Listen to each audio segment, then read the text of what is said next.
জনগণের ন্যায় বিচার নিশ্চিত করা, সংবিধান ও আইনের শাসন সমুন্নত রাখা এবং রাষ্ট্রের স্বার্থ রক্ষায় সমন্বিতভাবে কাজ করতে নবনিয়োগপ্রাপ্ত ডেপুটি ও সহকারী অ্যাটর্নি জেনারেলদের প্রতি আহ্বান জানিয়েছেন attorney general barrister Ruhul Quddus কাজল।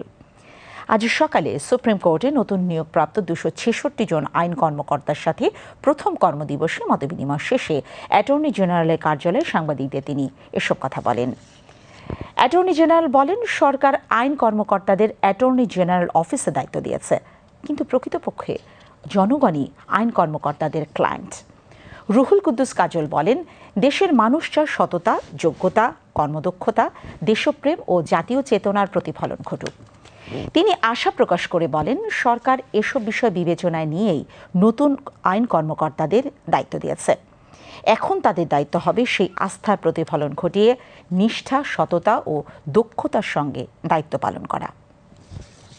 এবং রাষ্ট্রের পক্ষে সরকারকেই প্রতিনিধিত্ব করে মূলত। এখানে আমাদের দরজা অবারিত, তবে অনেক মানুষ এমন প্রত্যাশা নিয়ে আসে যে সমস্ত প্রত্যাশাগুলো আমরা পূরণ করতে পারি না। একটা উদাহরণ দেই, ফৌজদারি মামলা সাধারণত রাষ্ট্রের বিরুদ্ধে অপরাধ, তো আমরা রাষ্ট্রকে রিপ্রেজেন্ট করি। হয়তো কোনো একজন ব্যক্তি কোনো কারণে মামলায় অভিযুক্ত হয়েছেন, দণ্ডিত হয়েছেন, তিনি আমাদের সহযোগিতা চাইতে আসেন, তাকে কিন্তু আমরা সহযোগিতা করতে পারি না।